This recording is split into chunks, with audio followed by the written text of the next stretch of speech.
Pour améliorer la sécurité de notre pays, c'est véritablement une difficulté et ça ne se trouve pas comme ça, je veux dire, facilement et tout le monde peut tirer des théories, faire des théories. Moi, la seule chose que j'ai par expérience, la seule théorie que j'ai par expérience, si on peut considérer que c'est une théorie, c'est que avant d'améliorer la sécurité, il faut améliorer la justice de notre pays et la manière dont on traite les infractions et dont on juge ceux qui viennent devant les tribunaux. Quand dans notre pays nous ne sommes pas capables aujourd'hui de juger quelqu'un en moins de 6 mois, voire même parfois au-delà d'une année, il est clair que ça ne peut pas fonctionner.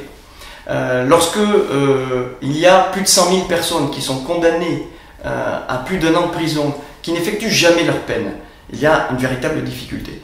Donc, si on veut combattre l'insécurité dans notre pays, il faut d'abord donner à la justice les moyens de fonctionner.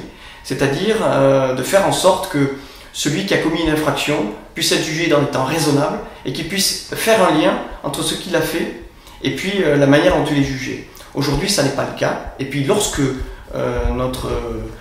nos concitoyens qui sont un tout petit peu égarés sont condamnés, il faut qu'ils puissent effectuer leur peine. Et il faut aussi qu'il l'effectue dans des conditions qui soient des conditions dignes d'une démocratie comme la nôtre. Ça, c'est le premier point. Ensuite, si on veut aller plus loin, il faut aussi donner des moyens supplémentaires aux forces de sécurité. Ce qui est fait manifestement depuis quelques temps, depuis maintenant plusieurs années. Il faut continuer, notamment des moyens techniques, notamment des moyens humains, parce que c'est absolument essentiel. Et la dernière chose qu'il faut faire, et à mon avis elle est essentielle, et aujourd'hui nous sommes dans une très grande difficulté de ce point de vue-là, c'est qu'il faut que l'État protège ceux qui sont censés défendre la société. Or aujourd'hui, les forces de sécurité sont rapidement mises en difficulté par les médias, des fois par la vindicte populaire, et l'État n'est pas toujours là pour faire en sorte de protéger ceux qui sont chargés de défendre la société. Je pense que c'est un point absolument essentiel, et qu'il faut que nous le prenions en compte très rapidement.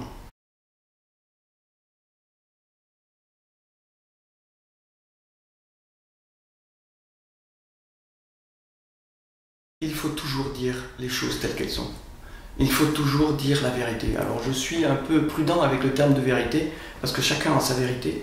Mais en tout cas, ce qui est clair, c'est lorsque on a une opinion ou un constat à faire sur quoi que ce soit, en quelque domaine que ce soit, et ce fut mon cas, notamment devant l'Assemblée nationale il y a quelque temps, il est absolument essentiel de dire la vérité. Je n'aurais jamais pensé un seul instant, dans ma vie d'officier, pouvoir dire des choses qui ne sont pas conformes à la réalité, parce qu'il me semble absolument essentiel que lorsqu'on est investi de responsabilité et qu'on a des choses à dire, on les dise le plus simplement possible, avec la plus grande objectivité. Parce que pour que les décisions au plus haut niveau soient prises dans le bon sens, il est absolument nécessaire que ceux qui sont aux affaires disent la vérité. C'est une question, j'allais dire, une question de morale, c'est une question d'efficacité, et on n'a pas le choix là-dessus. Donc, si je devais dire quelque chose, c'est que toute vérité est bonne à dire, elle est parfois pas très bonne à entendre, et surtout, il faut se débarrasser de toutes ces contraintes et de ces barrières idéologiques lorsque on traite les affaires publiques. Parce que les affaires publiques doivent être traitées avec pragmatisme et avec sincérité.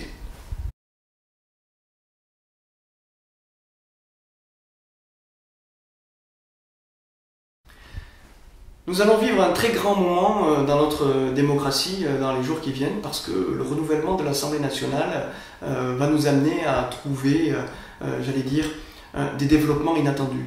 La loi sur le non-cumul des mandats a amené un certain nombre de députés, environ 150, à ne plus briguer leur mandat national et à préférer leur mandat local.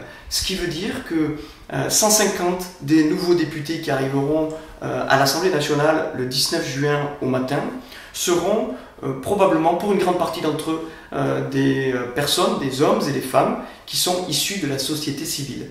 Ce qui veut dire qu'ils vont amener à l'Assemblée nationale un regard nouveau, ils vont amener à l'Assemblée nationale une approche des choses qui n'a strictement rien à voir avec ce qui s'est passé jusqu'à présent. Ce qui veut dire que nous allons vivre un moment de la vie, de l'histoire de la Ve République qui est inédit. C'est-à-dire qu'il va y avoir une recomposition complète de notre paysage politique à l'Assemblée nationale. Et là, je pense que nous avons des raisons d'espérer que beaucoup de choses bougent, beaucoup de projets de loi soient traités d'une manière différente, avec des hommes et des femmes qui ont une approche absolument pragmatique et qui n'a rien à voir avec ce que nous avons connu jusqu'à aujourd'hui. C'est la raison pour laquelle je suis vraiment très optimiste sur ce qui pourrait se passer dans les mois à venir sur la conduite des affaires publiques de notre pays.